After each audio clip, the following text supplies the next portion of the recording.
Good evening, low budget LCS. Welcome to some executive Group A action. We've got Mac and Cheese Club versus BYU Team Royal. I have it on good authority that another BYU team is also playing. And I'm joined tonight by a very special guest, normally not seen on the broadcast together. But we're doing a little D4 jungler action tonight. Yeah, that symmetry, I actually just scrolling through the Discord. That is perfect. Names are almost the same length, got the same little parentheses. Yeah, should be a good time tonight. Big night for the BYU esports division. They got one series in exec and one series in financial, both starting at 10 o'clock. So surely one of them is coming out on top. Yeah. Listen, this doesn't exactly decide the Group A standings because first, second, third are pretty much locked. But that fourth slot, there's still a number of games to be played for it. I mean, I say that. If Mac and Cheese go on a real heater for the rest of their games, they could take the third slot away from my team. It is possible. But it's gonna be a tough road ahead of them. Technically, couldn't they? Well, I don't know. Have they played the Naughty Boys yet? I guess that would. I think so. Oh, they beat them week 1, so maybe they couldn't take over that spot. But yeah, big matchup for that fourth spot. I mean, it always just comes down to playoffs. Like, getting in is the important part. Seeding. Obviously, in a perfect world, you get yourself in like that first spot. Have a quote unquote easier matchup, but in reality, like LBLCS all the time, 4 seeds beat the 1 seeds in the first round. Like even just last season, it was was it Gritty for God? Mm-hmm. Past Prime went undefeated in the regular season and then came around and upset him the first round. So whoever wins the series tonight should be looking pretty good, I would have to imagine. Mm-hmm. Like I say, couple cleanup series to go, but these are the two teams that are like right in the thick of it. Yeah. So it is anyone's game. This game certainly seems to be the playoffs decider. Both these teams having pretty similar score lines across the season thus far. We are going to see the draft go ahead and get started there, so I'll move us on over. Looks like we've got a little Iron Zeri ban coming out from Mac and Cheese Club, and some solo lane bans for BYU in the Vlad and the Fiora. Oh, this ban. Oh no, it's Emilio. The website's just having trouble loading. Interesting. Yeah, definitely looks like some pretty, like, player-specific. Oh, yes. I don't know if you might be... I think we got my first internet. Pick, Nico for the Mac and Cheese Club. Very interesting. Obviously, could be a little bit of a flex. Oh. My internet is not doing great. Yeah, is what I'm realizing. Buffering. Let's take a. So we are. Oh, it switched to Wi-Fi for some reason. Hang on. Oh, that's like not good. We got Talia Jin. Interesting. In comparing Talia, super consistent mid lane, I would have to imagine. Seems a little dangerous to pick jungle that early, so I'm assuming it's mid. Maokai, super reliable. Can go jungle, can go support, can go top. Mac and Cheese Club not showing a ton. They're not showing their cards just yet. Pretty wombo combo-y here thus far from the Mac and Cheese Club. I'm seeing the vision of the twisting advance creeping through and then the pop blossom being thrown over it. Not to mention a Jinx R coming from downtown. On the other side, BYU already seems to be pretty set up for a pretty solid pick composition. It'll be very interesting to see what will happen there. Yeah, I really like what Mac and Cheese is doing. You've got Jinx, who's like so predicated on just getting that first reset. And when you have something like the Maokai R to set up the potential Nico R, like all it takes is just catching one of those squishy targets on the other side to potentially set off everyone's favorite admin, Ruffian, on the Jinx. Mm. You might But get gotta be excited. careful. Might get excited. If you don't know, I'm actually picking up Ruffian tomorrow. We're heading to the LBLCS LCS watch party. We didn't come up with a better name. I think if he wins the series, I have to give him the aux cord on the Oh, drive up. no, is that a yay or a nay? I don't know. He seems like he's got a very eclectic taste of music. So I guess it would just kind of depend in the moment how that would go. Okay. But the stakes are high. Stakes are high. Now that's only for the East Coast admins, I hear. You know, unfortunately, we don't have the budget for cross-continental transport. Yeah, well, I think the idea was just that we could have extended an invite, but it was probably gonna Yeah, no. the location. So it's like um. Anyhow, we see Listen, I've a lot already of top lane prio on these bands: the Poppy, the Malphite, Aatrox. I have slept in the same house as Elias and crammed my body into the back of his car before, so you know, not the only one who gets admin on admin action. Anyway, Yone gonna be slammed there with the Dr. Mundo on the other side. It was either I wasn't paying attention or that was a very, very quick pickup.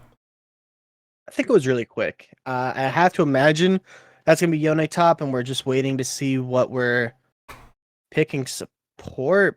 I mean, I guess technically the Nico can go mid, and you haven't picked your jungler yet. We got 5 seconds left to see what we're gonna be picking Could up, be. and it's Ooh. gonna be a Taric counter, which goes pretty well into Nautilus from what I can recall. Yeah, so Mac and Cheese Club right here are insane. Um, they are huge team fighters. Every single one of their ultimates is a huge, huge cooldown to have during a Drake fight, during a Baron fight. So I think the onus is really going to be on BYU Team Royal here to get those picks or make it so they have enough wallet that they can sort of slap you around. But Brand is a super good answer to teamfight threat. Yeah, press the QWE, pop the R, and just do like 16,000 damage per team fight. Brand Jungle pretty strong. I think they tried to nerf it a little bit, but especially with something like Maokai, I don't imagine is going to punish it too hard in the early game. Kind of let him get up to that the Rylai's as quick as possible. Should You got a lot of front line as well to kind of protect these squishy members on BYU. So I actually don't hate the comp. Yeah, I'm really interested to see how these two play out. I think the Brand is going to have to carry a little bit of the tank killing potential. Well, Jin can get there. He can. But it's just a little tough sometimes. In any case, very excited. Now, us being two junglers. Okay. What do we think the pathing looks like here? So I would imagine I feel like Mac and Cheese Club has a very easy setup around Grubs. Yone, Nico, I feel like should be able to get prio and kind of get that early shove against the Talia Mundo. Especially if they are able to get like their sixes near that first grub spawn. I would imagine Maokai is going to be pathing up. Brand, I mean, he's on red side. He's probably going to I would imagine, just try him full clear, maybe get a little bit of a leash for BYU and just kind of try to power farm, because you really want that first item, I find on Brand, but you can also fight for grubs for sure. Brand takes them very quickly, although maybe now with the new grub, because they changed them right to where it has like the health regen. Yeah, maybe it's not quite as quick. It was yeah, the change, honestly, I didn't catch it in the patch notes until I saw it on live. Caught me a little off guard. But yes, it is all health based now, not shield based. Which I kind of like as a change. I don't think it's going to really prevent Brand from mowing on through him though. They just work so well to proc the passive off of each other. Um, doing a little scouting for Zelius here. You're welcome. Yeah. So that should be interesting. On the other hand, this has gotta be the Maokai in the jungle. It is the Maokai in the jungle. I have eyes. I can see the client. Um, so honestly, normally I feel like with Brand, you sort of are on the back foot because a lot of other junglers can sort of solo invade you. But with the Maokai, I almost feel like the Brand is actually in the position where he could potentially invade. I don't think it's good for him, but he could. Yeah, I mean, I think it's just more of like kind of pick your spots. If you see Malachi going for a play, like top side trying to get the Yone ahead, maybe you go in and steal the Raptors, walk down, steal the Krugs, and there's not. Yeah. And Malachi is not super farm dependent, but it's not.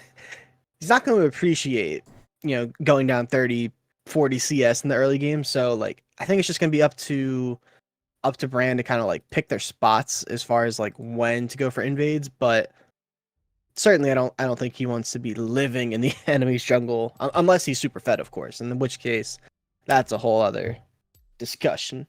Yeah, Kiga's not going to be a happy little tree if the Brand is stealing away all of his tasty delights.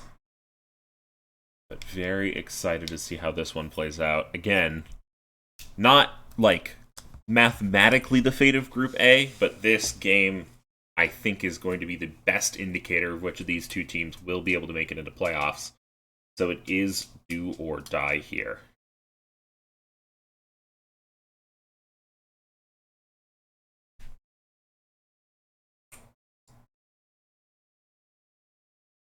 So yeah, got a couple minutes for spectator delay. So, Yone versus Mundo. Anyone besides Ruffian. Okay, we get to choose the hunk. Who is our non-Ruffian based hunk, or should we spin a wheel for it? I mean, I think spinning a wheel would be pretty fun. Just let fate decide. Okay. I know in my head what my pick is, but we'll see. We'll see what the wheel decides as the wheel tells all. Now, can Sammy tell us why not Ruffian? That would be solid. Sammy Two Slap, resident surgeon, resident producer, intern. I've heard, man of many talents. Also, alleged kidnapper of the Count. I do think last I heard he took him and hid him in his basement, but I think the Count's coming around.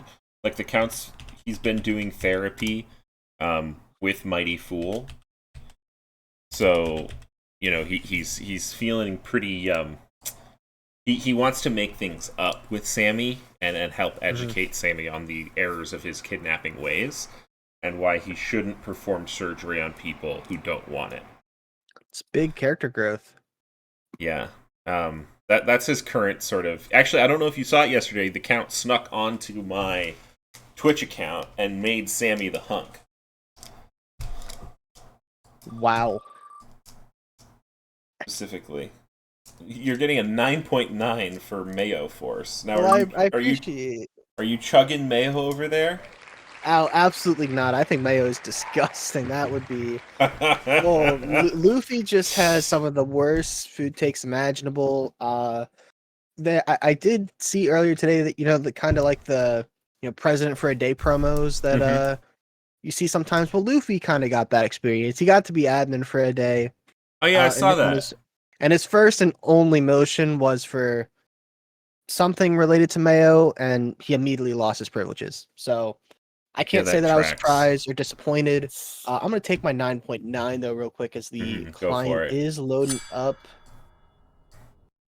Yeah. Yeah, if you complain loudly enough in community, we'll make you an admin.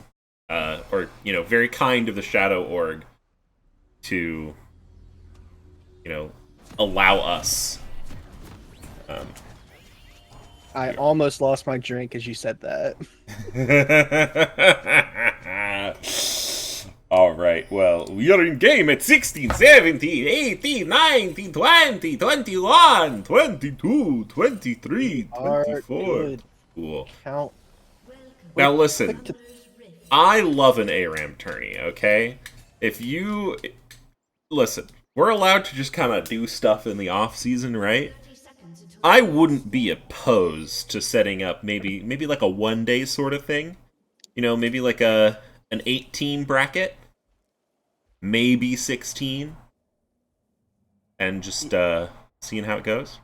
I don't know. Yeah, I mean the last the last time you guys tried to run an ARAM tournament, it started before I joined the LBLCS and only finished what was it, last June? So yeah, it did take us like over a year to finish the other ARAM tournament. Well, okay, to be fair, we had... You're welcome, Brad Dad. Thanks for tuning in. Brad Dad showing out to support his boys in blue, the BYU team. Brad Dad is on a team of people that were also originally from BYU.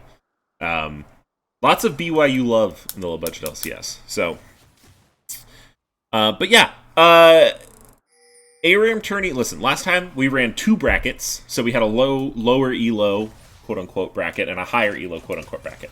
The higher elo bracket was the one that took a while. Metal Swimmer, thank you so much for the subscription with Prime. You're going to do what you do, swim through that metal right up to the Denny's in Vermont, talk to our buddy Todd, swim right through that door. Pancakes are on us. Thank you. And so, also, I'm pretty sure it was Buggle's team that... Was it Buggle's team? Or no, it was someone you don't know's team that didn't play their match, so... Listen, all I'm saying. I heard through the grapevine that Buggle was scared of facing Coffee House in the tournament, and they kept dodging games. I don't know if it's true. Again, that's maybe hearsay, but all I'm saying is that that there was noise of a Buggle running. All right, we do have a hookup here underneath the tower in First Blood. Gonna go over to Zelda Girl Zero. Now, I will say, in this game, Hax Defender subbing with the Prime. Hax, you know what you're going to do. You're going to go to the Denny's in Vermont. Oh, another hook lands! Schwad 4 is getting it done! And Ruffian is going to burn from the Ignite. This is what you want to see out of the Nautilus, which I don't know if we ever established our hunk with the wheel spin, but I was going to pick Nautilus on the idea that, rolled if the goes top well, laner. So okay. I rolled Saddam. Or we can call them Salem if we want to really anglicize it. But yeah, Hax, thank you so much. You know what you're going to do.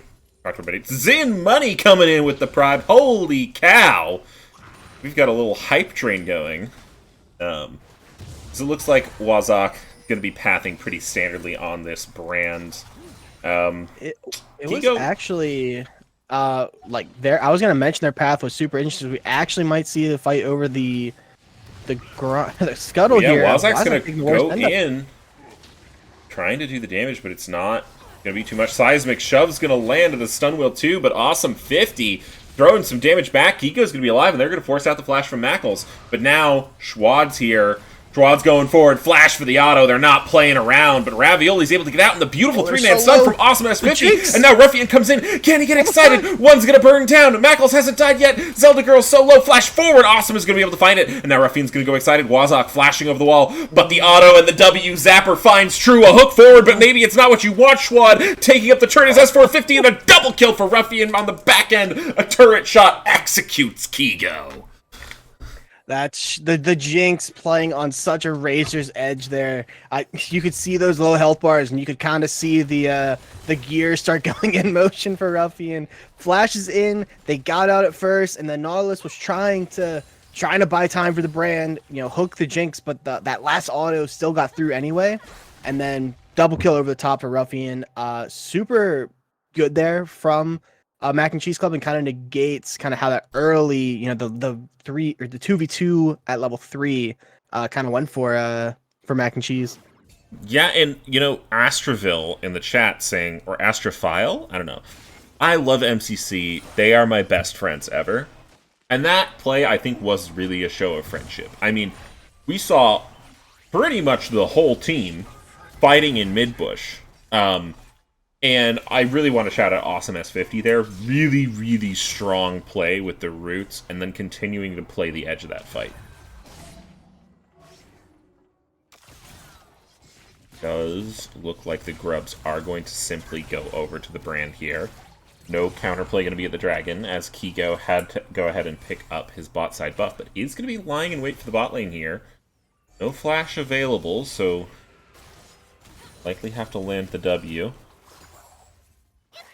Yeah, I mean, this is kind of what I was thinking might happen, with the Brand. Moving forward. Up that early 18 CS, it was Zelda Girl, maybe in a Flash forward, Ravioli be able to find the stun. The cleanse is utilized, but the twist is going to be able to be found. Doesn't hit the traps, though.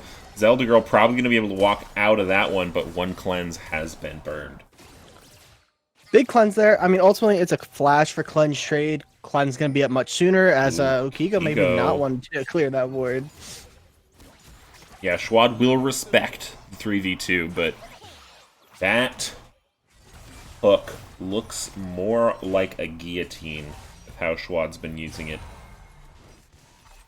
very effectively this game. Any case? Yeah. So we got 3 Grubs on the table for Brand, and he is now happily full clearing again. Going down towards the Dragon. It is warded for the side of Mac and Cheese Club, so they are going to know if he goes ahead and decides to start this one up, which he will.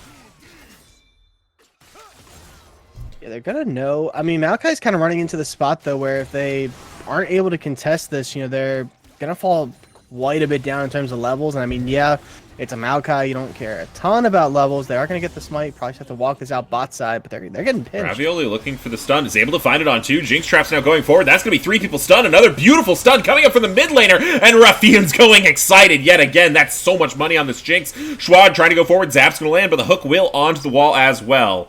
Schwad going to be able to get out of that one, but a beautiful counter put from Mac and Cheese Club means that Drake is nowhere near free. No, I mean, you get the objective, but just super well played there, kind of like a pincer from Mac and Cheese. You had the Nico Maokai coming in from the top side, Tarek Jinx positioning the bot side. Nowhere for BYU to go. That's another 2 kills. I think 1 went to the Jinx, 1 went to the Maokai. The Ruffian is gonna be a problem. Already on the Berserker Greaves, has another 1,500 in inventory, gonna get a nice reset off. Ruffian's gonna be pretty strong, I think. Yeah, just taking a little peek at the gold. Ruffian currently sitting at 3k. Now, Zelda Girl has gotten some gold for themselves as well. There's a little bit of a CS deficit. So it's only about a 200 gold lead here for this Jinx. It does look like, though, that still is going to translate into a healthy item difference that will be meeting on this wave. Haven't talked too much about top lane, but nice, healthy CS lead for the Yone. Got that plate. So they're kind of chilling with this this lack of interaction top side. Yep, the hunk is showing us how to lane into a Mundo. And the thing about Yone is an interesting champ to have in a side lane. I'm not actually sure. I don't know if you have any insight here. Who wins this side lane if we're in the mid to late game? Is it the Mundo or is it the Yone? So both solo laners for my team are a pretty big Yone fan. So I think I might have to.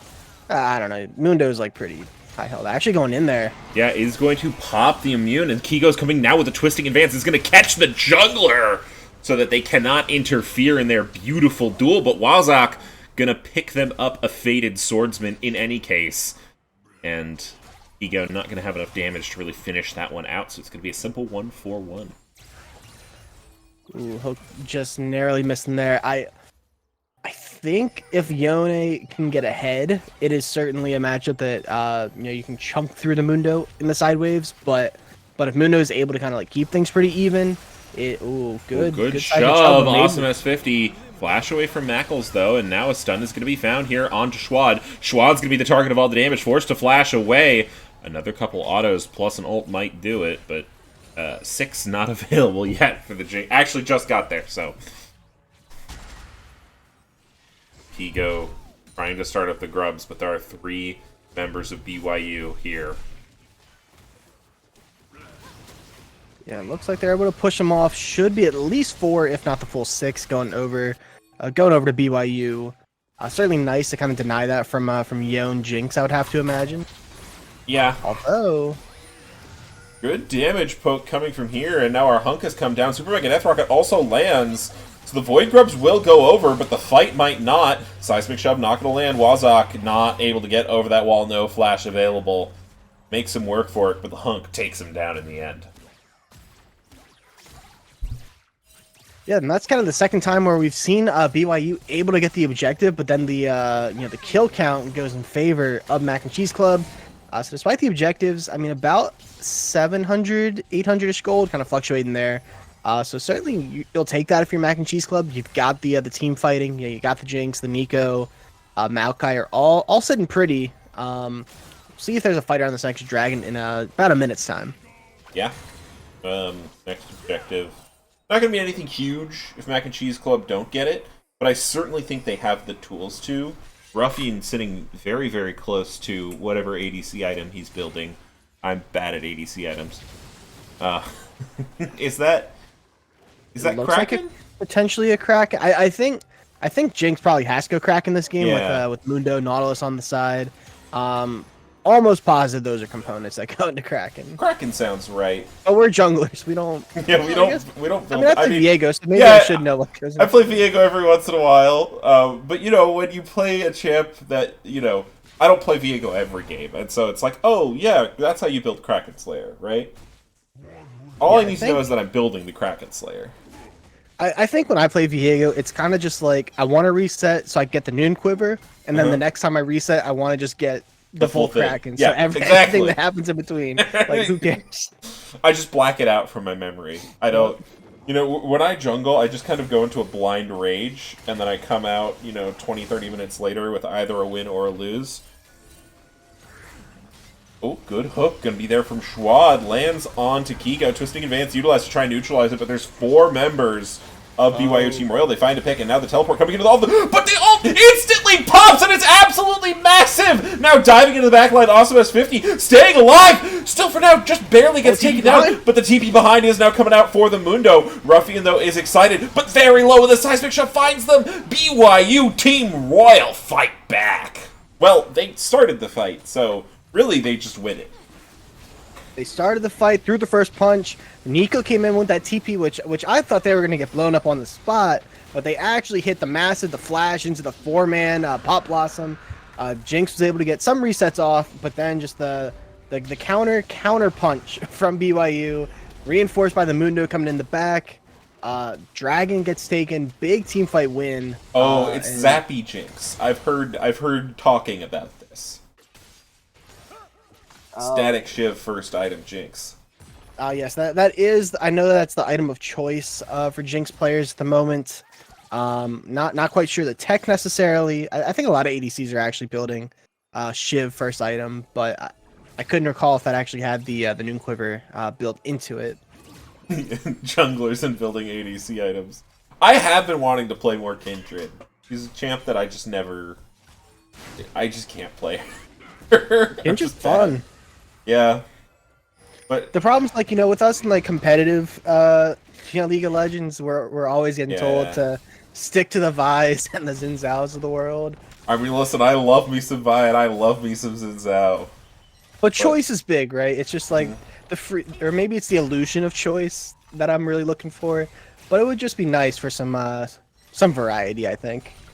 Now, I'm pretty sure, going back to that play, as we have Brad Dad pointing out in chat, the hunk up here on the Yone saved their TP and actually just used it to go bot. Is about 50 CS up on this Mundo now, as they are rotating Ruffian up to the top lane here to maybe hopefully shred down this turret since it's low. Yeah, I think Strathel on the Mundo. I'd say Strathel, but yeah, also very valid.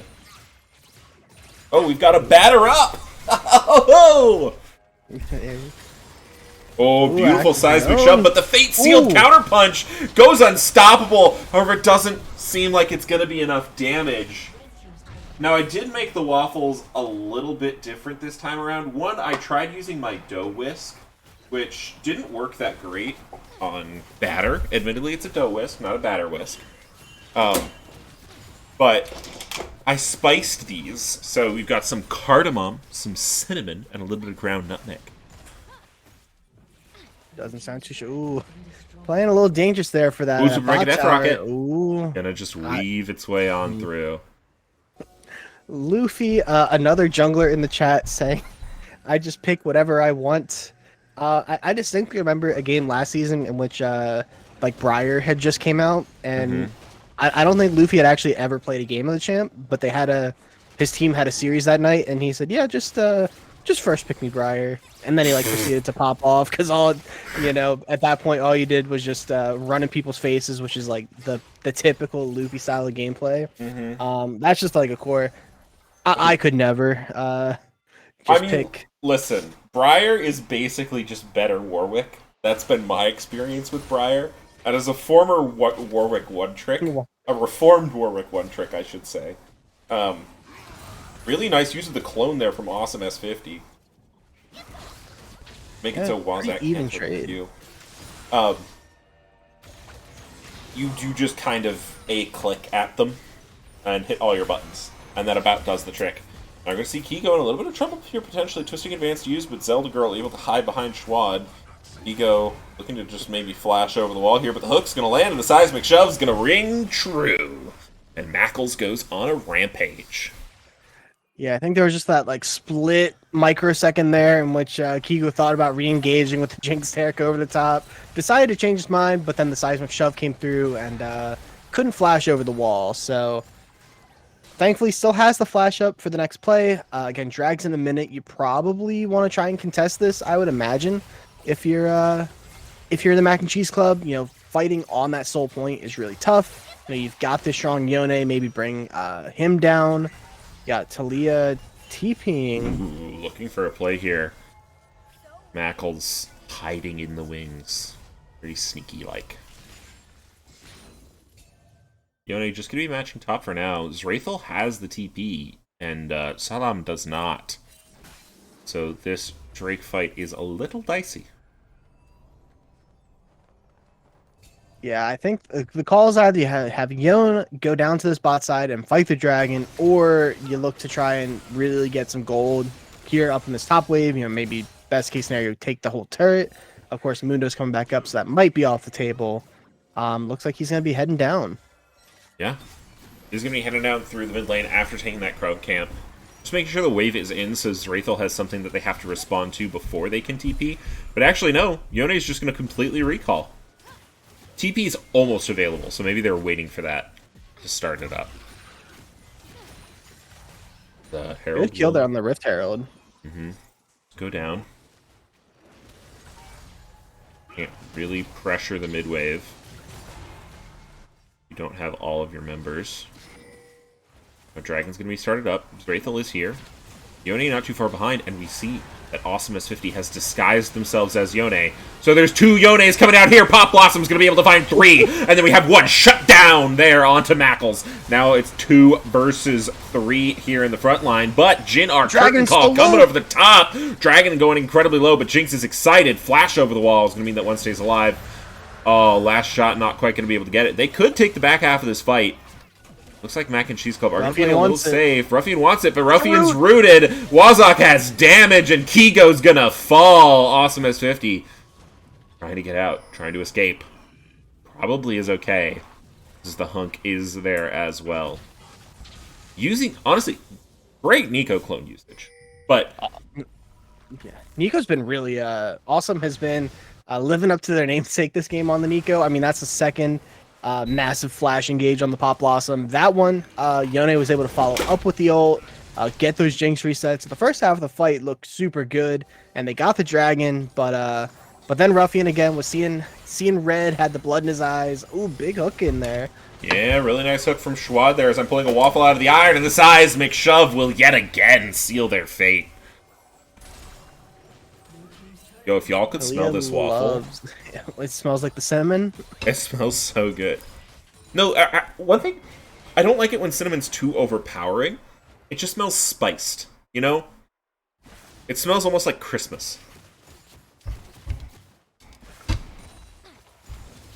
I can respect that. Yeah, I mean, I definitely think, cinnamon's more of like an accessory player. Shouldn't be the focal point of the palette.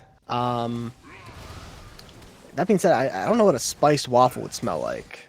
Well, it's like, so cinnamon is going to be one of your main notes, but think like you walk into a department store at Christmas time and there's pine cones hanging out. You know? Okay. That's kind of the olfactory experience that's going on over here. I see. There are a few things. Oh, wow. Oh, really good That's root. Mackle's going to be in a little bit of trouble here. But Super Mega Death Rocket not quite going to land. Higo looking, but Wazok's here. But Wazok's rooted. Now Wazok's double rooted. But there's just not too much damage in the seismic shove along with the incineration passive. and you trying to buy time for bot lane to come up and you have another 10 from Zodiac. Zodiac! Gotta love Zodiac. Well, maybe not after that 10 seconds. Listen, it's a blessing, not a curse. The Hunk just gonna walk underneath that turret. Zelda Girl pops the Dusk Blade, goes forward, and Saddam's gonna have to be careful. They're gonna have to be fancy with the feet, but now we're gonna go on to Ravioli, which means I think they got out. Has the Fate Sealed available, will be recalling in the pit. Has to use it. Howdy, partners. Yeah. Lady Luck is smiling. Zelda Girl, proven me wrong. Zodiac will actually know for a fact my opinion of Jin as a champ, but kind of just did a number on the Yone. Not, of course, Direct to Cam wanted us to see Ravioli. Oh, big root, big pick, and it goes over to Ruffian. Meanwhile, though, counterpunch in the jungle. Gigo's getting taken quite low. However, an excited Ruffian is coming to support. Wazok's going to be tagged up with his zappers and won't land the W here. Schwad's going to be stunned. Wazok still a fair ways away, but the root from over the wall and the shutdown goes over to Ruffian again. Schwad now hooking to the tower, stunned up. Mackle's just barely staying alive. And Schwad has to run for the hills. Is this a Baron angle for Mac and Cheese Club? I think if they had their Mackle's lying in wait, waiting for the perfect shove, or maybe just recalling. They're gonna go for it. I mean, your jungler is up 15 seconds sooner, so neither jungler is gonna have a role in this. But look at the double TP coming in from both sides. Yeah, they do not want to give this up. Zrathel's gonna be here. Mackle's as well. Mackle's does so much damage, but they're just gonna go ahead and pop the Taric ultimate. It's gonna hit onto all four. That's gonna give them a couple seconds. There's no jungler. It's going low. No jungler available. Blue team's able to snag it. Mac and Cheese Club gets it done, but the health bars are so low. Ruffian hiding at the back of the pit. Nowhere to go. And Awesome leaves wearing purple, but the gold is being siphoned to the pockets of the BYU carries. I mean, I feel like that plays totally fine for BYU. I mean, you get the Taric. Yes, there's still a couple Barons left on the other side, but you probably come out okay in terms of gold there just after that. And you're now going to be in a better spot to fight this dragon without that Taric. You have a lot of big summoners. You have the Brand Flash this time. Jin can flash out from Nico. They gotta just track Awesome here, because every play that Mac and Cheese Club has made has been off of Nico hiding, playing decoy. It looks like they're actually just gonna abandon this dragon altogether. I don't hate that call. Super Mega Death Rocket coming over the top, but Zrathel's gonna go ahead and body block, and it's all gonna be chill. And yeah, despite Ruffian having that lead early, it is now about a 400 gold lead in the bot lane. Almost 2,000 in the mid lane. Austin S50 has done an incredible job with the plays this game. However, a lot of the kills have ended up going to other members of the team, whereas Mackles has just kind of been gobbling them right on up. Yeah, and then Zrathel in the top side. CS disadvantage be damned. He's doing just fine for himself in terms of the gold. I mean, yeah, down about 750, but as a tank into a Yone, I think you would take that 10 times out of 10. Yeah, the Hunk gonna go ahead and be 4 CS off of a Flame Horizon here at 24 minutes. How did the term Flame Horizon get made? It's such a cool term. It's a great question. Anyone in chat want to Google that? Let's see. It is named after Li Flame Hojong for his consistent domination in the top lane during laning-oriented metas. It is used to describe a situation in which a player dominates his lane opponent, out-farming him by at least 100 CS. At least 100 CS. Stun can be found there, but maybe you don't want that one, Ravioli. Does he have the Formuoli? Ooh, Awesome S50 being a little sneaky. Pro player. Yo, Zodiac had that off rip. I just want to say, can we get more Ravioli zoom-ins? Oh, sorry, we're not watching Ravioli. I'll zoom back out. Oh, we're back on Ravioli. I'm not going to do that. That's motion sickness inducing. Anyway. We now do have 2 Flame Horizons. Oh, yeah? Oh, Jungle. Yone and Brand, yeah. Yeah. Flame Horizons dueling on other sides of the team. Interesting. Yeah, again, 4K gold difference here. We haven't talked about scaling yet, have we? Let's chat about that. Let's say this game goes to an hour long. Who's winning? I mean, I think the truthful answer is, just whichever team wins the fight and doesn't have the 60-second death timers. But I think that just Jinx, I feel like, scales harder into the late game. You have the Yone. I think you have the tools to shred through a Mundo, and it really just comes down to, can Awesome get a sick Pop Blossom onto, I think that's Talia and the Brand in particular. I kind of like the focuses. Not that Zelda Girl wouldn't be a good catch, but I just think the insane amount of AoE damage that Brand can pop out and the massive disengage that Talia can provide, I think that's kind of the focus. I feel like both teams could scale, but I think Mac and Cheese Club have it a little bit easier. Yeah, we're gonna see the Hunk going in onto the Mundo here. There's gonna be a little bit of noodle trading though. People talk about Airy Swain in the chat. Sounds like an ARAM thing. I sure hope. It sounds pretty. It sounds pretty bad. I'm not a Swain expert. That is Zodiac's territory, but can't imagine Airy Swain's very good.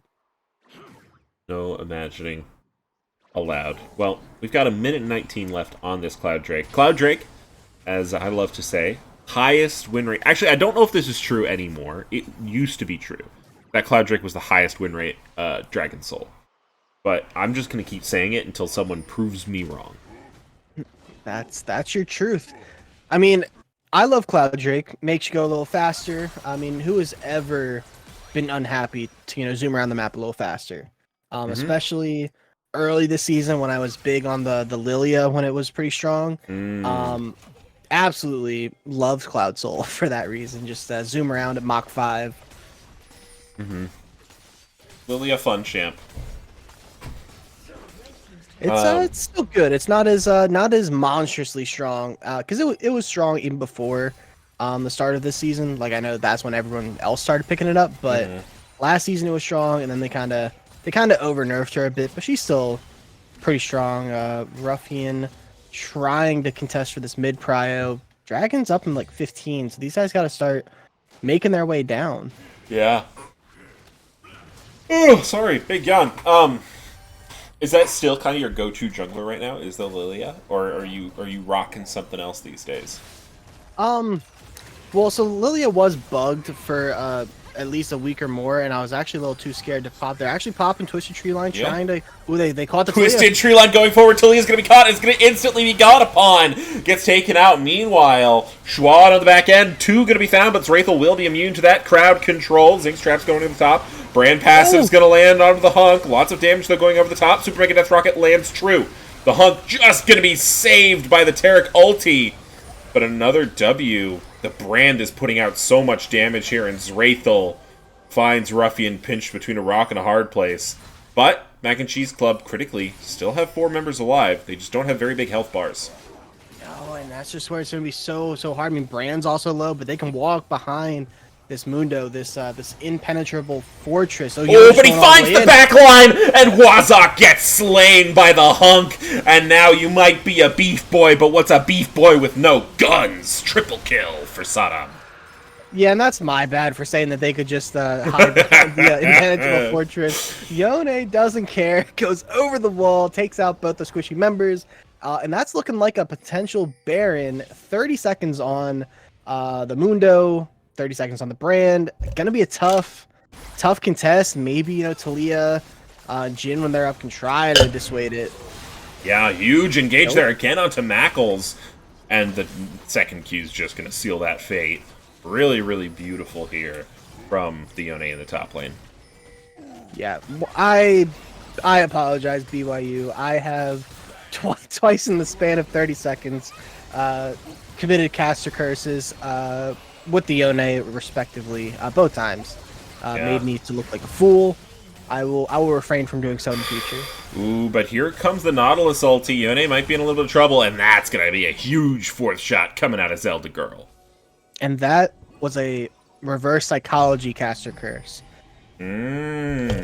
Metatones for the first two, tried to appease the gods and say that I wasn't caster cursing, but in my head, I knew all along that was going to be a caster curse onto the Yone that time. That's a big Baron to get off the table, though. Yeah, pretty massive here for Mac and Cheese Club. I mean, gold now going to be in their favor yet again this game. Ruffian sitting pretty. He's now yet again going to have the gold lead in the AD carry matchup. Mid lane hasn't quite evened out, but that's because of the monstrous amount of gold that this Yone has. 17k full build here at 31 minutes. Yeah, and that exploded quite a bit. You know, last time we checked in, it was about like 700 difference in the top side, but Yone picking up a lot of these kills, got that turret top side, so they are sitting pretty. Maokai has transitioned very nicely into the point of the game in which you build a Knight's Vow and you give most of your camps to your laners. Does look like he's going to take the buff for himself, though, which I respect. Wraithel might be in a little bit of trouble here, but also may just be laying a trap. Wazok's going to be stunned up. Fate Sealed going to be utilized. Zanya's going to go, but there's nowhere for you to run, and Awesome S50 snags a kill for themselves. It's just such a hard spot. So actually, Kigo and pulled back. Should be okay. Yeah, he's a big boy. He can handle it. That's just where, when you're playing as Brand, I mean, you're not playing something like the Maokai. You're not playing as something like a Vi, a Xin Zhao, you know. If you kind of get caught trying to maybe like fish for vision or get some poke damage off, like you can get 100 to 0 bursted so quickly. Is this tower gonna be held on to? They're gonna try to keep this cannon attacking it. Gonna be able to survive. Yeah, the Beef Boy's doing a good job playing up, and Mackle's superbly clearing the wave, seismically shoving to prevent too much damage from going down on that tower. But meanwhile, in the top lane, Yone is just giving it some shred. Does E over the barrier field there. Perhaps a little bit of a miscalculation, but takes so much health off of Mackles. Not quite able to get it done. Super Mega Death Rocket not able to seal the deer either. But it will be able to seal this inhib as lots of damage going through. Awesome is alive somewhere in these minions, I believe. Kigo is going to be the one to go down. Just walking into the base to buy some space for their team. Wait, is one of these minions Nico? No, Nico just full ran. Okay. I'm just blind. Nico did head for the hills, but based on how we've seen Awesome play this game, I wouldn't have been surprised if they stayed back and hid as one of the minions. They might be able to pressure this mid turret a little bit. I mean, you have 2 members down. This would kind of be like your best opportunity. You got the wave coming in. Soul will be big here though. If BYU can secure it, kind of like retake control, I think. Yeah, doing a good siege here. Full Metal, just so you know, this series has huge playoff implications. Both BYU and MCC are positioned to take the last spot in Executive Group A and go to playoffs. It's not for sure who wins this goes to playoffs, but it's pretty much the team that wins this is likely going to be the team that ends up in playoffs, barring any pretty significant upsets. I think at minimum, and I just want to double check the stand. I would say it's likely that whoever loses the series probably will not be in the spot for playoffs. So definitely a lot of stakes here. Good root up. Kigo's going to be in a little bit of trouble. It is able to get off the twisting advance and stay alive for now. Almost gets a huge pop blossom over the top from Awesome yet again. Fate Seal diving into the back line. Yone going across half the map, but really good counter punch. Wazok's going to be able to take it down, and Ruffian's left alone with Zrathel. The only damage they have left is Awesome, and he's able to dish it out. But there's just so much threat from the side of BYU, and BYU are going to get themselves a soul. The fact that that is a 5-0 for BYU is absolute insanity. I mean, Awesome, I don't want to see Nico again this series. like if I'm BYU, I am taking that off the table this game as, ooh, looks like may have had a DC. Thankfully, Mundo going to be able to just, well, we actually get a pause. Mm-hmm. But no, these fights, I mean, Zanya's was massive there for the brand. They always have this flash up at the right time, buying themselves time, getting that damage over the top. I mean, Yon was just burning trying to kill Brand on the backside.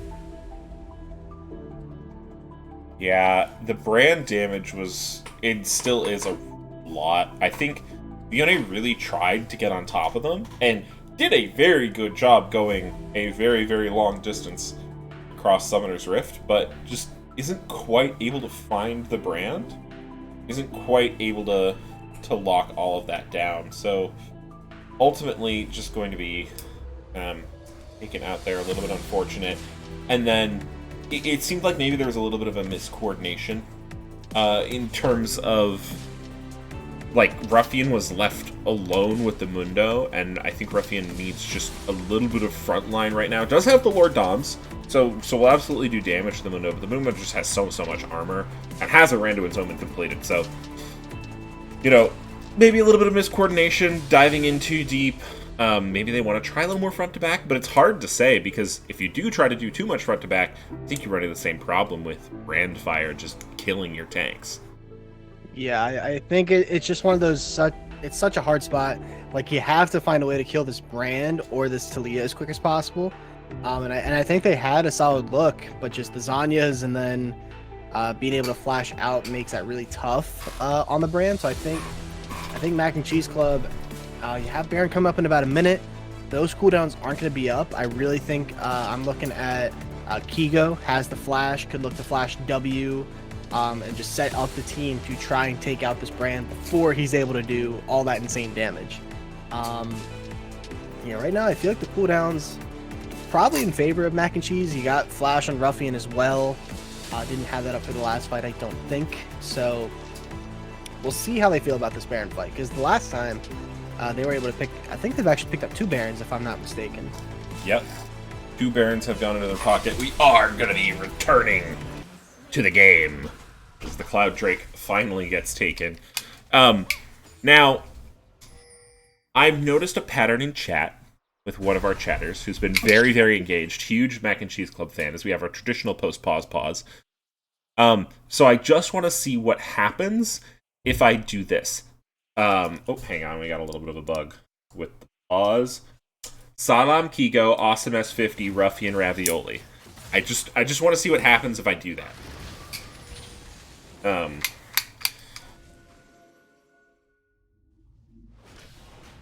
So yeah, a little bit of PC die. Can I make a mac and cheese waffle? I don't have any mac currently made. That's a good point. If mac and cheese, I will commit to this right now. If mac and cheese make it to playoffs, okay? Not even like finals or anything. If Mac and Cheese Club make it to playoffs, I will make a mac and cheese waffle. It just doesn't sound good to me though. No. That's like two different types of chewy textures. It just doesn't seem like a good mix. All you do, you don't actually put it in a waffle. You just take mac and cheese and put it in the waffle iron with a bunch of cheese on it, and then you just get cheese encrusted waffle shaped mac and cheese. Big mini game one there by Mackles, able to get the scuttle. And that's a big scuttle. Meanwhile, Kiko using the twisting advance, so they're pulling the trigger on this one. Ravioli not committing the ultimate net. Yeah, now is going to utilize it. Huge seismic shove, but the damage potential is going to be mitigated. But Wraithel on the bot line is just eating through Ruffian, and all 4 members are trying to kill him. But Ruffian just can't get through this Mundo. He's so absolutely massive. He's just healing through the fight, and Salam is left alone to try and finish up the fight. But it is for naught. Yeah, that Mundo, Nico, they had such a good look. They got onto the other 4 members of BYU, and they pop the ult, get all the low health bars, and they're probably in their head thinking like, okay, here comes the Jinx 3 sets, but then you look behind and Mundo is just actually denying the rest of Mac and Cheese Club from getting to participate in the fight.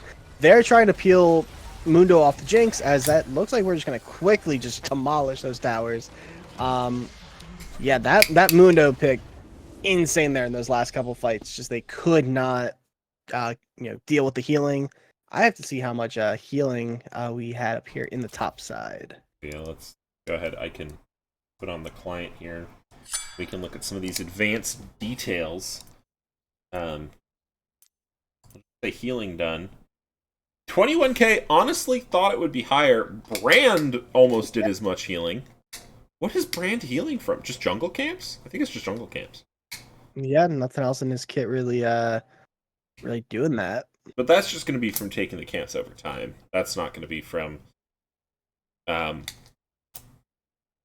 self-healing through your kit. So tons and tons of healing here on the Mundo.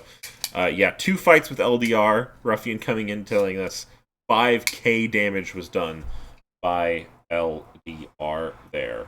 So, whew, that is spicy. In the meantime, we're going to wait and see. I'm going to turn some lights on so that the waffle is slightly more visible.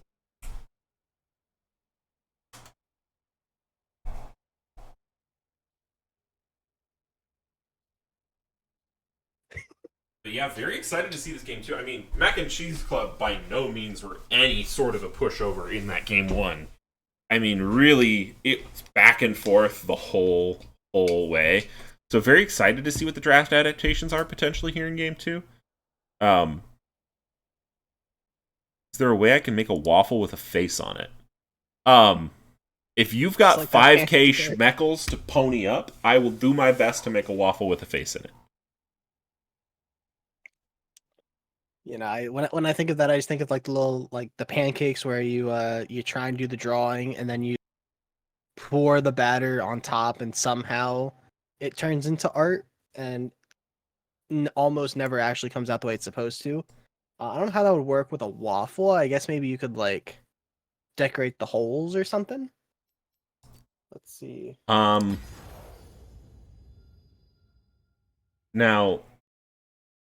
that's not how I would run it. The way I would do it is I would just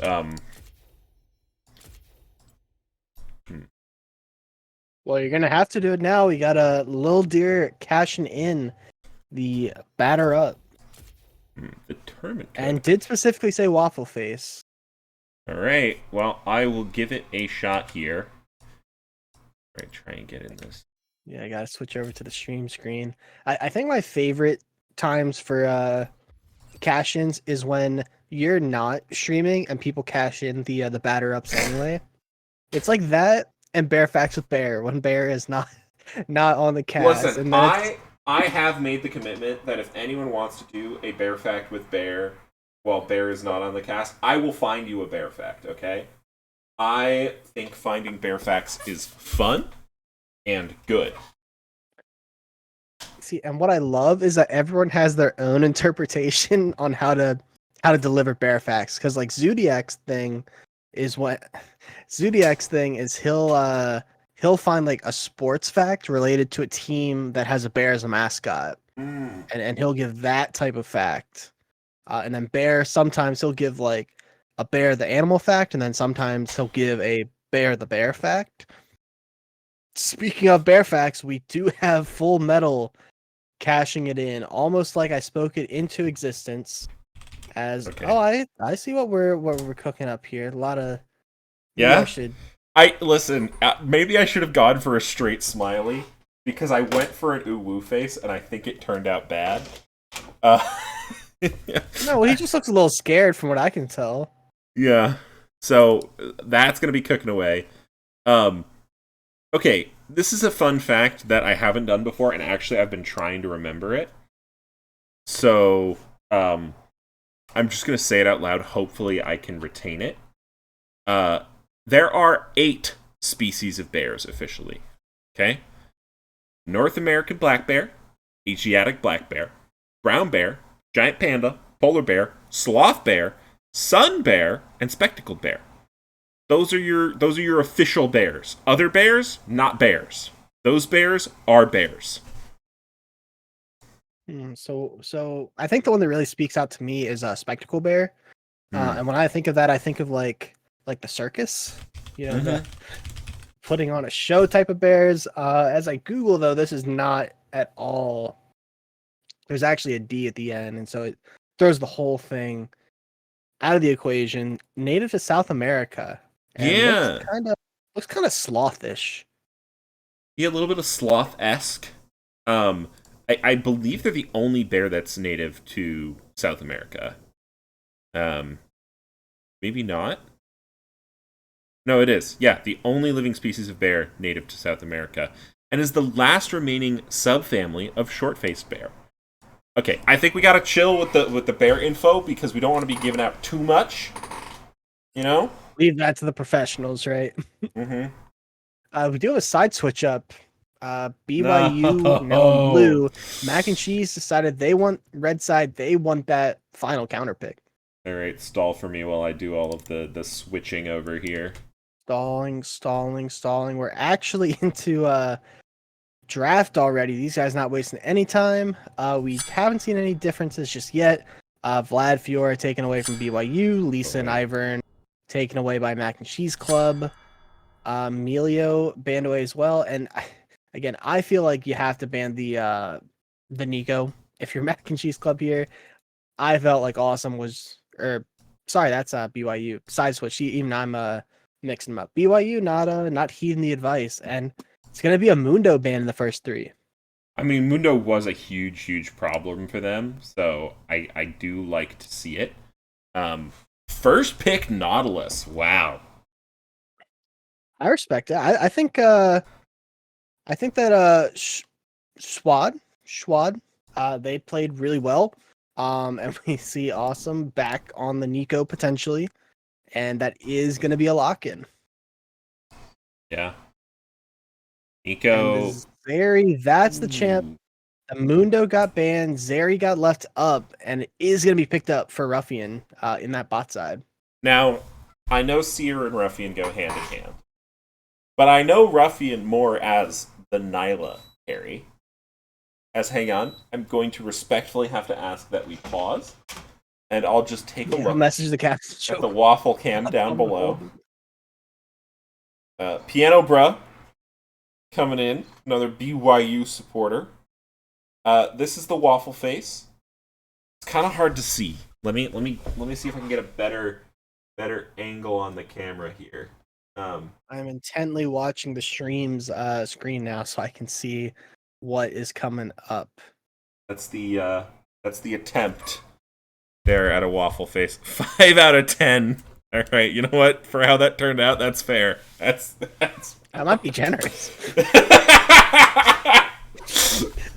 Oh yeah. Okay, we're gonna see the jit again. I saw the batter. Yeah, the problem with the batter, it looked like it was gonna be horrifying, and well, maybe now that it's a little zoomed up, you can see a little. I think the problem was I thought I did enough sprinkles, and really I needed to do more sprinkles. So BYU is going with the if it isn't broke, don't fix it approach. Yeah. Nautilus, Talia, Jin. All three of those players, I think, played pretty well on those picks in game number 1. We're seeing some differences though from Mac and Cheese Club. Volibear likely going to be in the jungle. Pretty strong pick. I don't know if you've been picking it up recently. Personally, not my cup of tea. I have played it some in solo queue, but not my preferred type of front line. Now, Grebo775 has in fact redeemed a bear fact. We're gonna keep on the spectacled bear discussion route. So, spectacled bears are almost entirely located in just this part of northern, western South America, particularly in the Andes Mountains. And interestingly, spectacled bear populations are somewhat fragmented. So if you're familiar with genetics, that's actually one of the common ways that species become created. So over the next couple thousand years or so, we might actually see spectacled bear populations diverging into separate subspecies of spectacled bears, which would be quite interesting. Um, but yeah, very interesting little bears. They can even range up to the snow mountain line at 5,000 meters. Hope that's enough bear fact for you. I think so. I had another It Takes Two to cash in while you were telling us about the spectacled bears. We saw Leona get picked up to pair with this Zeri. Not typically what I would think of when it comes to picking something like a Zeri. Typically I was thinking like a Lulu, some type of enchanter, but Leona I think provides a lot. It can also kind of provide some solid peel. Nautilus goes in. It's pretty much a skill matchup as far as those two supports are concerned. We see an Ornn on the top side. Another weak side game for Zerathel. Yeah, and Lilia gonna be locked in Oh, here. let's go. I'm going all in. I still love Lilia. Kale being picked up, the Mac and Cheese Club throwing down the gauntlet. Ooh. Okay, this is going to be really interesting because I was literally just about to say, well, in terms of scaling, BYU have Ornn and Lilia who both do really great in the late game, and the Mac and Cheese Club say, fuck your scaling, Kale. It doesn't really scale any harder than Kale. Well, I guess maybe Smolder has something to say about that these days, but no, I mean we saw this actually last night on, I think it was last night, the econ game that was streamed. It was a Lilia into a Kale game. Got pretty late. I want to say it got to like that 30-ish minute mark, and then the team that had Kale was banking on getting that 16, but they just weren't quite able to fight long enough. I think they died right at level 15 type of deal. So I'm excited. I really like what I'm seeing from BYU.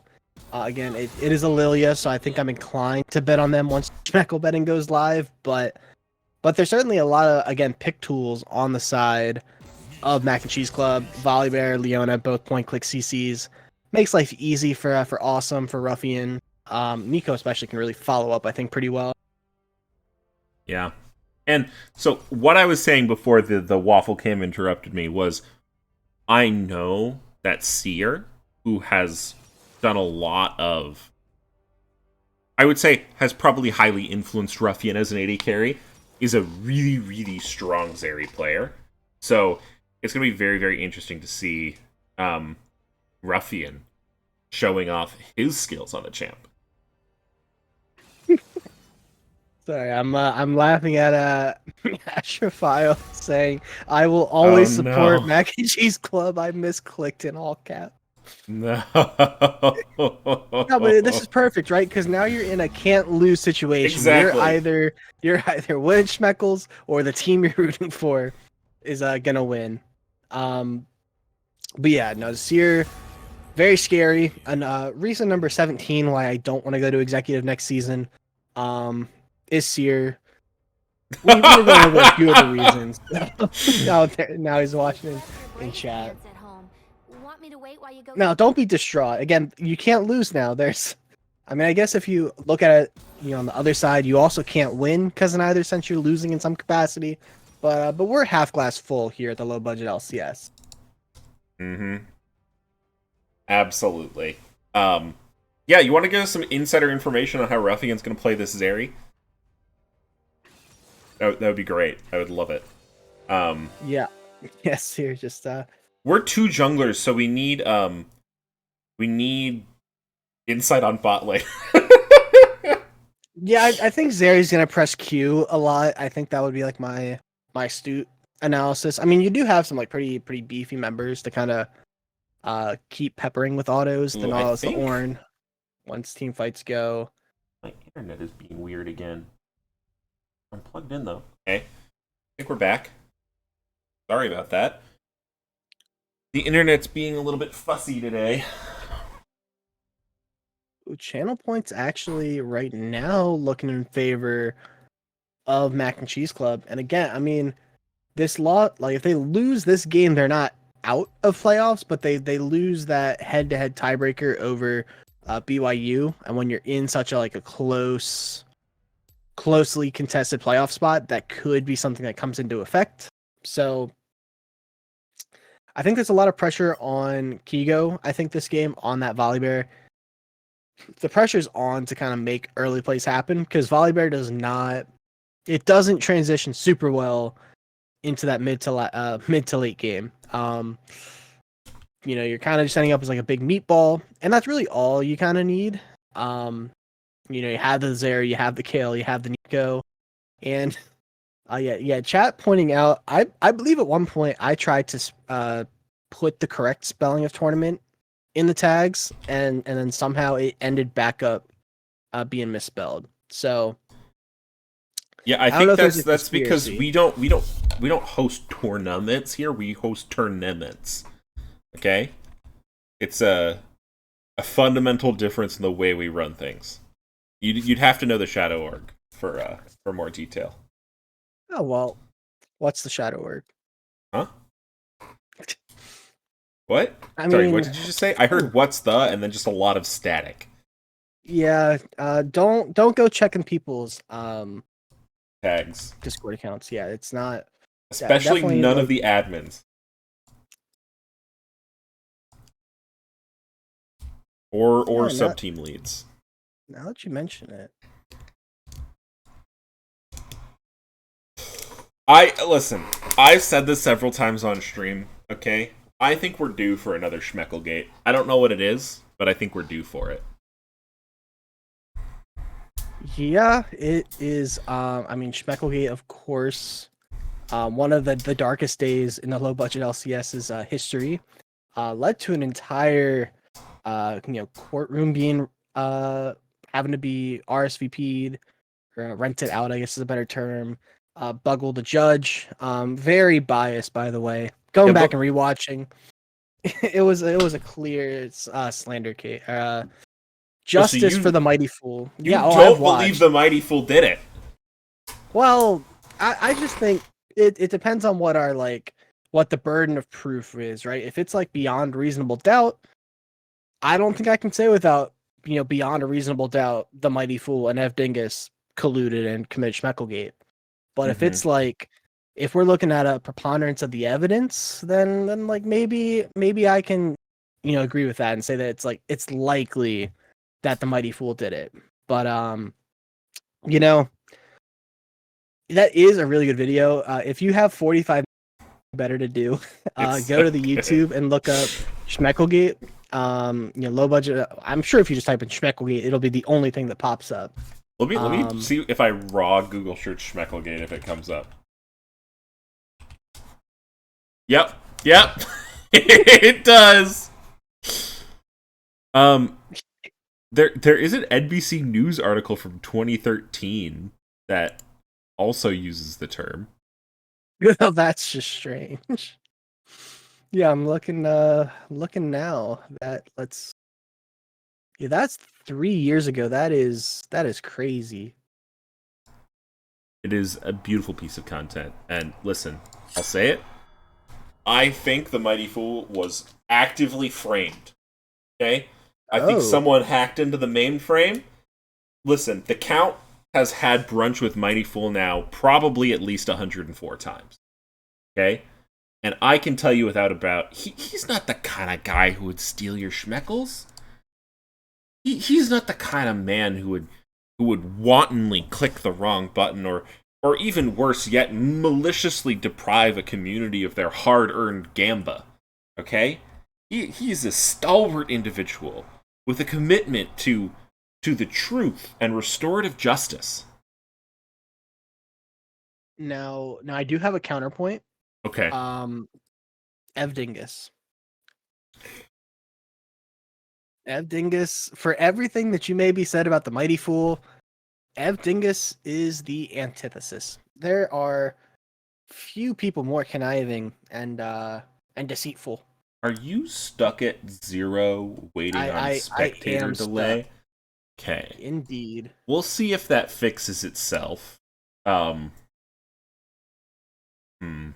Perhaps Hopefully. I What actually I'm gonna exit out. you try relogging. Yeah, you try relogging.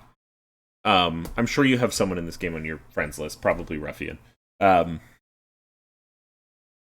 And yeah, go ahead and see if something works there. If it does, I'll also X out. If not, I'll just stay the course, just in case.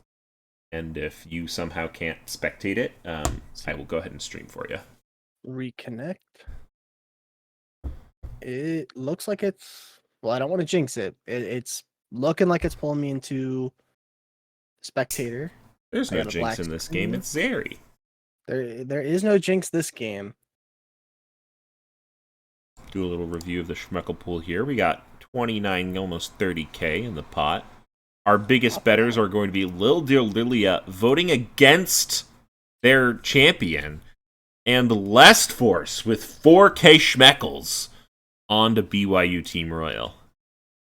Yeah, I'm trying to go with a more methodical approach to betting as of late. I started the season with is it working though, 180,000. or is it still black? I am still at a black screen and it's like refreshing. Yeah, so the spectator delay itself is at least 3 minutes, and then we've been stuck in this sort of bonus spectator delay for a little bit.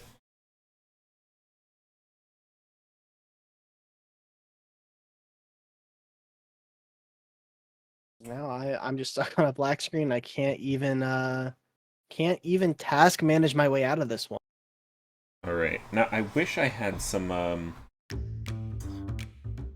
better elevator music for y'all. This is probably my best option. Yeah. I think I'm gonna go ahead and exit out of it because I don't think anything new is gonna happen for me sitting here. Oh, it exited me out of it for me, so that's cool.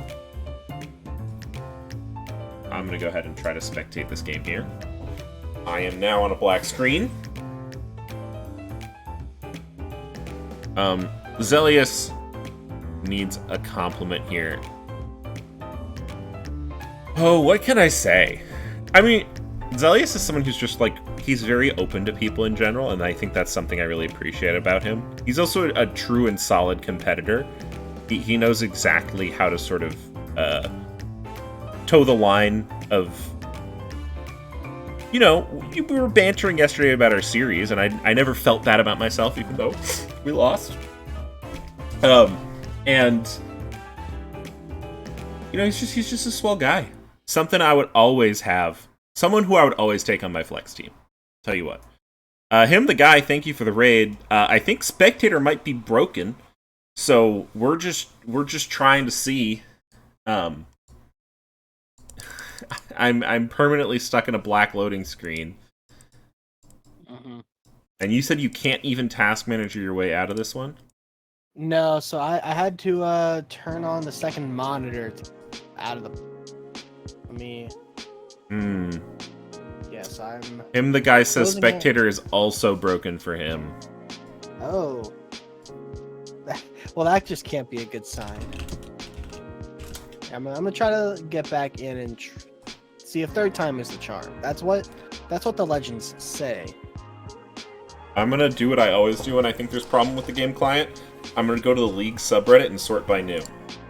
Yeah.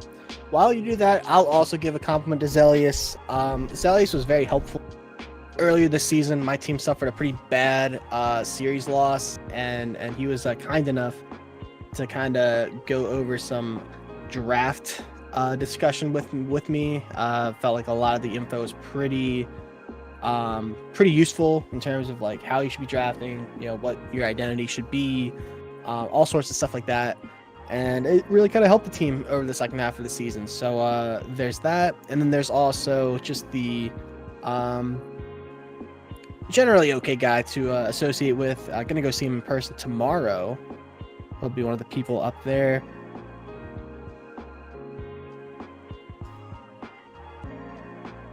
Let's see. Trying once again, and I am back on a black screen. Yeah, I've been sitting on a black screen for a minute now. I'll try closing it out. I'm getting the error max presence rate multiple times in a row. Try and hit the reconnect button here. Then I'm going to try restarting League. I'm not feeling great about this one.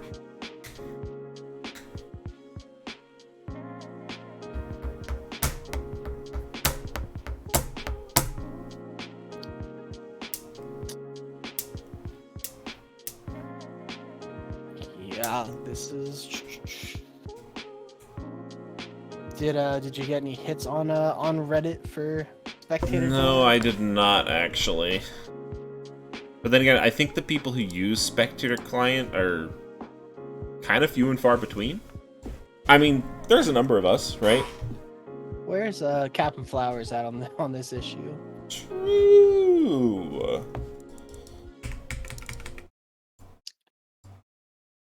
Just gonna break out my folder that I use in the case of emergency. Now, folks, this is a very special folder that I don't resort to very often.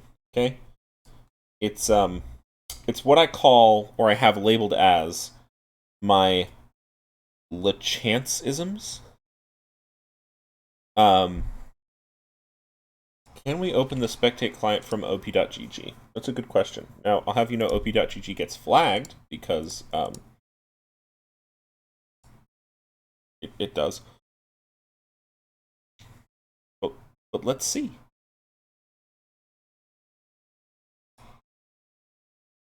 The League of Legends API believes that Ruffian is not currently in a live game.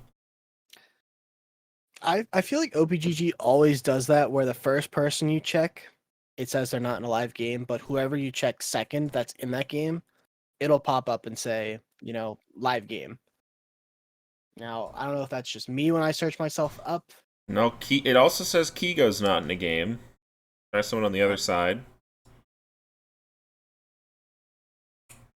It also does not think League of Legends appears to firmly believe that this game does not exist.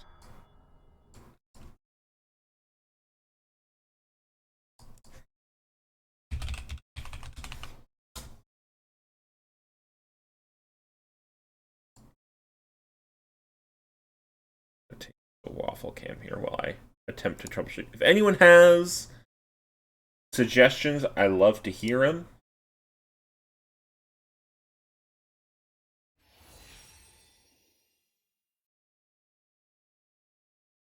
Let's see.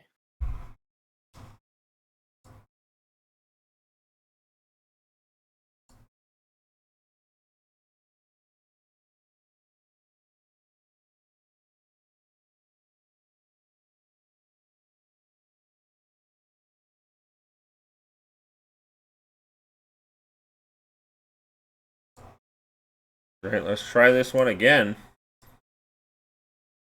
Everyone, if you could just hold your hand up to your computer, we're going to do a little faith healing for the Spectator client right now. In the name of Riot, in the name of Tryndamere, in the name of Mark Merrill, we pray that the Spectator client is not bugged. Oh, video games. League of Legends, our sacred match. We pray that you let us watch this epic showdown between Mac and Cheese Club and BYU Team Royal from Executive Group A. We pray that you let us see the thrilling conclusion, or maybe not conclusion, maybe continuation of the series, so that we might know who has the best shot at getting into finals. I'm not going to ask the teams to screen share just because it's just a bit much for them.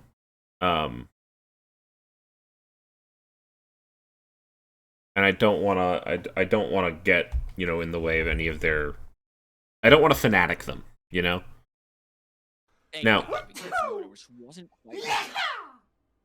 There's no way you sneeze like that. There's you. I like chat getting into it. Yeah, that clip you just heard, that was one of my LeChance-isms. I call that one Le Sneeze. It is quite honestly one of the most beautiful things I've ever heard. We also, as you all know, we have in chat little robot man who comes in and says the chance licks toes. We also used to have someone who would come in and copy paste green eggs and ham. And so on one of these times, we were able to get this clip. Oh? Is it not there? Not there. No. Now my stream deck's frozen. Oh, and it just goes from bad to worse. Oh. Yeah, the stream deck just froze up on me.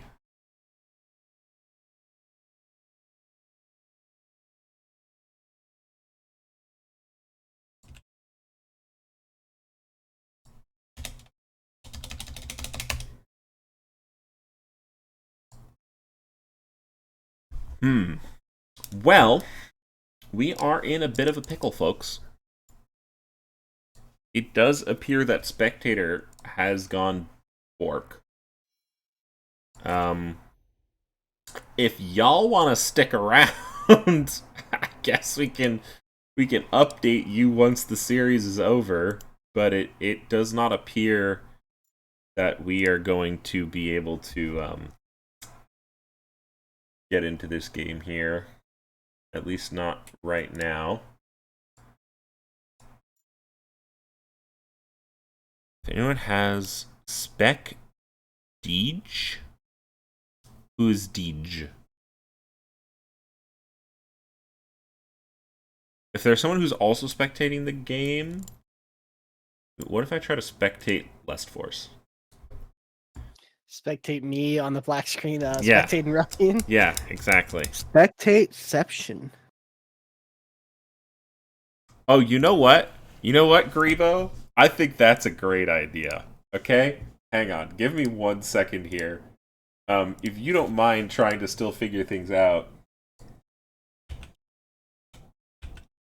Now, I don't know how to use MS Paint the best, okay? I'll say this right now.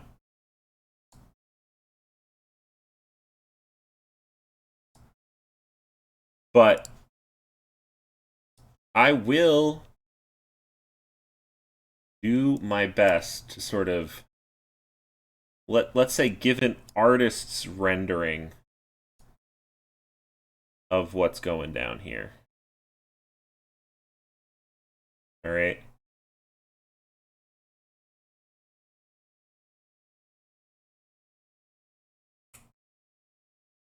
Just hang on a second. Okay. Let's see here.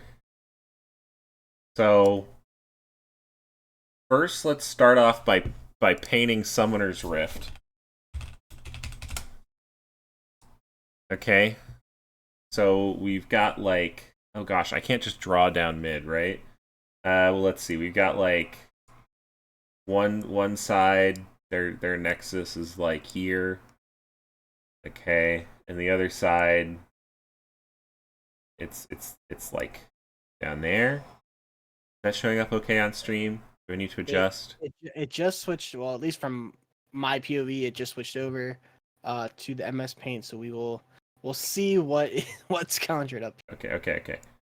So I've kind of got it here. So then like this should be like mid lane-ish. I'll just draw more straight lines. Okay, and and then you've got your like bot lane and your top lane. And then there's some green stuff in here.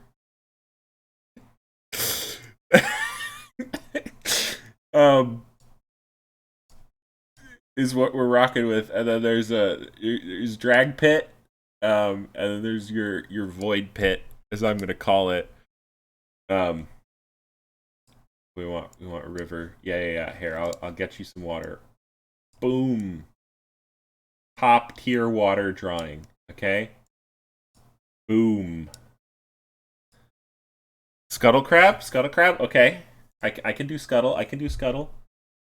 Get this little guy going.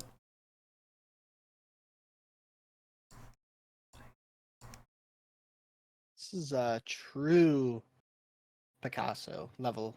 Oh, I love the pits. Yeah, they don't call me Pablo Picasso for nothing, okay?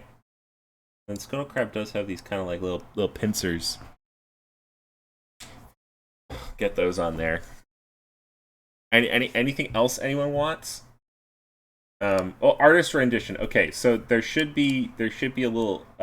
This is Zeri here in the bot lane. All right, and that lightning's hard to see, so I'm going to try and give it some contrast. That's Zappage, and that was with Leona, right? It was Zeri Leona. Yep. We've got a little sun, little Solari going on here. What else were we cooking with? Lilia. Lilia on the blue side. Okay. Blue side Lilia. Yeah, Lilia's probably at this point, I mean, I'm gonna say Lilia's taking the grubs. So you've got very quick grub take. Yeah, very quick grub take. So you've got your Lilia over here with her. I apologize for the siren songs sounds behind me. With her her purple thingy that she swings. And then you've got I really like the touch there with the sirens, because Volibear Kigo was actually the officer volley skin, so it was just a nice ode there. Oh yeah, that was very intentional. Let me draw it. So Volibear is actually he's countering. Oh god. Don't listen. It's fine. This is definitely a bear. Definitely a bear. He's taking the dragon, with his sort of blue lightning. Kale top volley jungle. Okay, so we're rocking with a Kale in the top lane. So she's got her sword, and her wings. Oh yeah, Nautilus. Someone said Nautilus swimming. So let's go ahead and Nautilus is kind of more blocky. I'm gonna get a little more blocky with it.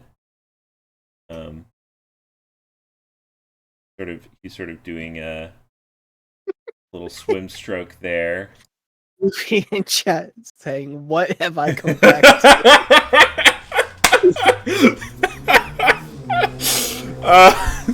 So spectator client is done. So I'm drawing an artistic interpretation of the game at MS Paint. We're actively trying to get back into game, is what I will say. It is Kale not is playing into orange chat. Yeah.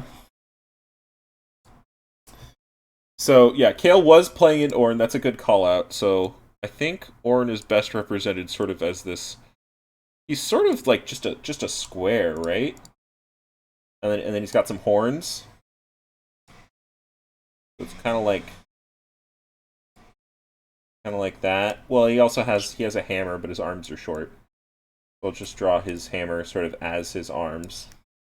And then the mid laners. Well, Nico should just probably be drawn as a minion, I would have to imagine. Yeah. So let me just draw a blue minion here in the center. Probably a caster minion too. So we'll just get that done. And then who's the enemy mid laner? Talia again. Talia, right. So she's gonna be throwing another rock at the minion, sort of, as she does on her little dirt skateboard. And there's some warped ground and a little seismic shove. Okay. Well, I need the Jhin. I need to draw the Jhin. Yes. That's the last thing we need here. All right. I mean, I for one think that this beautifully captures the first 5 minutes of how this series would have played out. I mean, Lilia would have been going for the grubs. Volley can go for the early dragon, has to get the skull for Prio. I think that this is truly what we would have seen play out. Yeah. Um, this is my artistic interpretation of. I have to.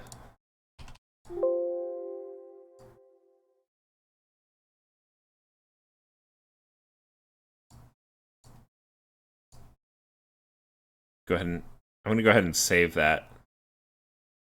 Oh, just put the number 4 instead of a body. True, that really is all Jin is. Can only count that high anyway. Yeah. Yeah, there we go. There we go. All right, well, I think that's it. Unless someone has something else they want me to draw. That's the game for you. Again, really, I would love to get back into this if anyone has an idea of how we can make this work. I would really. Oh.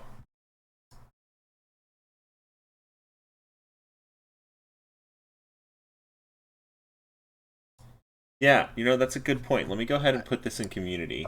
I mean, why stop community? I think this also, I mean, this is LBLCS content. Oh, Jesus. He just with no context gets posted and people have to try and figure out what it means. Mm-hmm.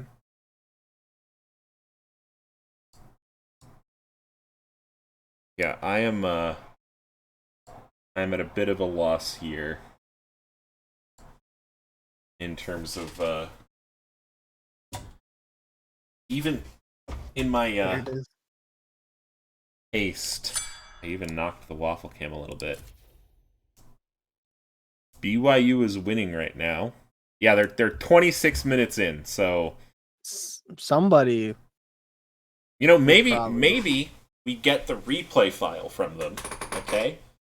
And we can hit this up at a later date. Can this be my Discord icon? I have had the same Discord icon for a very long time, and I like the color palette, because it like automatically sort of picks your color palette. Mm-hmm. So I don't see myself changing that anytime soon. That being said, do I think I can make a strong case to the admins that we change the server icon? For, I mean, at the very least, it could take over the because there's like a banner, I think, that's like, or maybe it's when you send an invite, but it's like the generic kind of like League of Legends champions standing. I don't know how you find it, but I remember seeing it's like a very old school piece of art. You were actually, you were, what's the word I'm looking for? You were gearing for another Schmeckle gate. Yeah. All I'm saying is that there is a Schmeckle payout that has to happen. True. So, I don't know, that's gonna be a bridge that has to be crossed. Let me play some more lo-fi jazz for you all. I'm gonna go ahead and say thank you all so much for coming. I'm very sorry that we couldn't get the remainder of this series streamed. But I appreciate you all coming out. I appreciate you all staying here. It does look like the game did just end. We can go ahead and confirm. Yeah, I can't download either of those two games. I don't know if that's because they're customs or what, but they are non-downloadable. It does look like BYU Team Royal did take the dub. So I will go ahead and pay out those schmeckles. For those of you who are on the teams and coming to the stream, we did not get to watch any of Game 2. I'm so sorry. We did an artist's rendering of Game 2 in MS Paint instead of watching it because we really, really couldn't get the spectator client to work. That being said, since the game is over, let's go ahead and do our MVP poll. I guess based off of Game 1, Who are you putting up for the position? Based on game one, I mean, you have to. I think. I mean, Mundo in that late game, right, really kind of came on strong. I felt like Mackles was pretty consistent throughout on the Talia, and then Yone was quite a, especially in that mid game, was like quite an intimidating factor. So like if I'm kind of spreading it across both teams, that's kind of where. Sorry, so Mackles, Wraithel, Saddam, and who else? Those are the three that I named. Okay. I'm gonna go ahead and put Awesome S50 in there. Oh, of course. I don't know how I forgot about them. They were And insane on the knee. I'm gonna put Ruffian in there as well. And then I'm just gonna start up this poll. You've got 2 minutes. Using your schmeckles is allowed. Hopefully, we get someone who can paint us a really great word picture of what happened in game 2. We're actually just gonna have them come do a 27-minute a 27-minute audiobook play-by-play style reenactment. Yeah. Ideal. Honestly, ideal. How's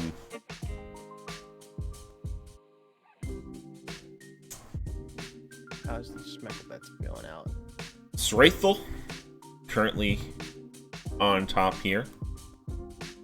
MVP isn't close, says Schwad4. Schwad, what I saw of your gameplay was absolutely beautiful. Also, I'm not making any promises, but I might be recording something with the captain of BYU at some point. Oh. I learned that we have a shared love for barbershop quartet singing. I myself have a barbershop quartet. It's a very, very good time. If you love singing, I would highly recommend looking into BHS chapters in your area. The environment is super, super welcoming. At least for the chapter that I'm a part of, but every chapter and everyone I've talked to has been, just incredible. It does look like Zraethel has pretty much all but run away with this MVP vote. Go ahead and contact them, see if they want to go ahead and interview.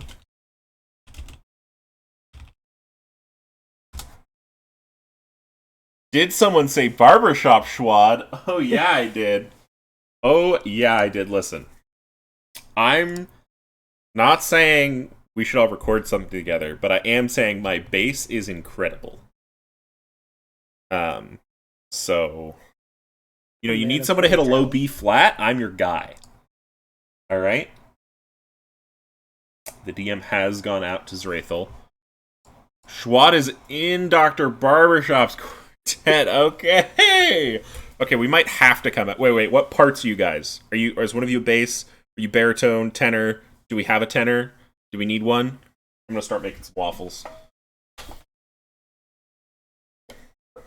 Perhaps a bit of a Renaissance man. We've got a cook, an artist. I would not call anything I've done today art. I'm gonna put the kibosh on that one there, Chief. I mean, you did say they call you the Pablo Picasso League of Legends, right? I was trying to make it interesting. No, Schwad, I'm the same. I either do bass or I get real up there in my falsetto. I'm very, very similar. I feel you on that one. Recently, one of my quartet members recorded me singing tenor in a tag we did. Have not heard from Zraethel. I'm going to do the old adding them in DMs tactic.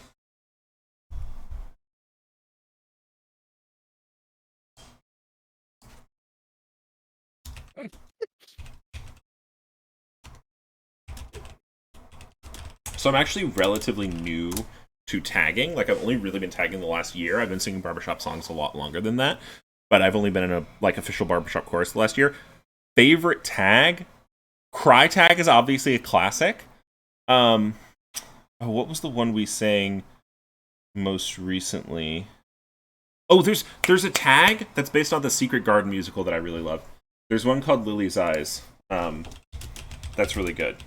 Lily's Eyes. I'm going to say Lily's Eyes for now. There's also And When I Die. It's very good. Ringmaster Singing Cry. That's totally fine, Zrathel. Totally understandable. We're not gonna force anyone to be on broadcast. If anyone wants to, though. Yeah, anyone from BYU. Maybe it just ends up being a interview about barbershop. Well, they have Barbershop nominated Dr. Barbershop, so I'm gonna go ahead and kidnap them. Although it's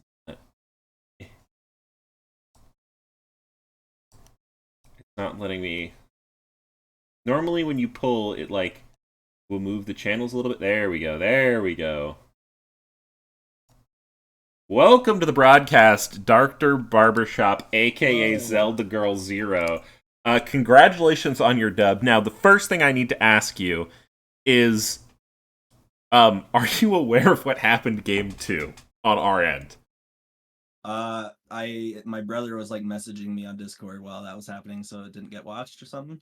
Yeah, the spectator client full borked, and just no matter what we did, it refused to let us spectate. op.gg didn't recognize that the game was happening. So we do in the community chat have an artistic rendering of what we think the game might have looked like that we drew on stream for y'all. So my first question for you is, if you can, in like, I'll give you a whole 5 minutes if you want it, but can you paint us a word picture of what happened game 2? Okay, so pretty much what happened is that my support left me and I got dove under tower. I'm just kidding. But we got 6 grubs, so we were able to do some crazy siege and everything there, especially since I'm a Jin, like we don't have a ton of really good siege. So I was like really awesome. We loved it. The other thing you definitely need to know of is that I stole dragon, the 4th dragon, to get a soul, and that's all you need to know. Huge dubs. Sounds like you're the person to be interviewing. Now, I will say, if you can get us the replay file, or if you can get us highlights, happy to watch those at another juncture. But yeah, real sorry that technical glitch happened. Oh, no worries. Yeah, I can get you that replay and everything. That shouldn't be an issue. Yeah. So maybe we'll have a little hype reel, or maybe a write up. We have done game write ups in the past for games that don't actually make it on stream. But maybe, we throw a little leisure stream out there somewhere. I might be able to find some time on Sunday. That could work. But yeah, congratulations.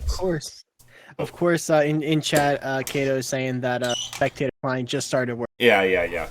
That's classic. Yeah, I mean, I guess so. We got to watch game 1, and game 1 was super kind of like back and forth. I guess how are you guys like? Where did you guys feel like the turn of the tides was? Because I think like Mac and Cheese were able to pick up 2 Barons in a row, and the Yone was like really strong. So like, kind of how did that go for you guys? To be honest, like it started out really well because we got that double kill bot, and we are like, oh, like it's over, like we can steamroll off this. But then we gave the Jinx like 3 kills, and so we got a little worried, everything there. But honestly, just it really all went to Zrathel. He was just going ham on the Jinx the whole time, making her unable to play the game, while I was able to stay back and do some damage. The Talia had some crazy flips, everything there, like really just, I think honestly it was just like that like every so often that pick and everything just really turned the game, and so we were able to just kind of steamroll off of those, win the team fight, everything there. And yeah, honestly, just my team did really good peeling me as the ADC, and did really good grabbing those picks, and yeah, I think getting the dragons, all those dragons, was just really helpful. Everything, I think our team really benefited from Cloud Soul and everything with the movement speed, even though it's trash on Jin, like the movement speed is great. And on everybody else, the Soul was really good as well. So I think just playing for those dragons was a huge win for us, and then us having those 6 grubs on that game as well really enabled us to make sure that they didn't siege too hard when they got Baron, which was really awesome. So our jungler, super good. We love him. But yeah, so. Alrighty. Well, congrats again. Anyone you want to shout out? Any supporters in chat? We've had some real vocal supporters of both sides, I want to say. Yeah. I mean, I have to shout out my my support Schwad, because we're in the same quartet, barbershop quartet. We're actually roommates. We're hanging out all the time. So support me in real life and in game. And Sounds like a true gamer. oh yeah, and then Wazak, just crazy good jungler. He has the best calls, everything there. So love him.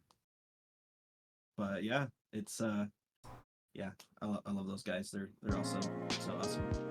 All right. Well, Love to hear it. that's going to do it for us on this misadventure of a stream. Do you have any suggestions for someone who we can raid? I'm not seeing a ton of people on right now, so I'm just curious. I don't think I understand what raiding is. Oh, on Twitch, we can send our viewers to a different streamer. Oh, really? Yeah. So sometimes what we do is we'll stream other leagues. I don't see any that are going right now. There's one called LOL Midwest that I haven't seen before. I don't know what that is. Let's try rating LOL Midwest. I will not guarantee anything about this channel because I know nothing about them, but they look like they are doing another tournament. So I'm going to send you all over there. And Less Force, why don't you take us out? Yeah, it was a time. There was art, there was music, there was many, and I don't know if I can filibuster long enough. It was a series. That's all I'll say.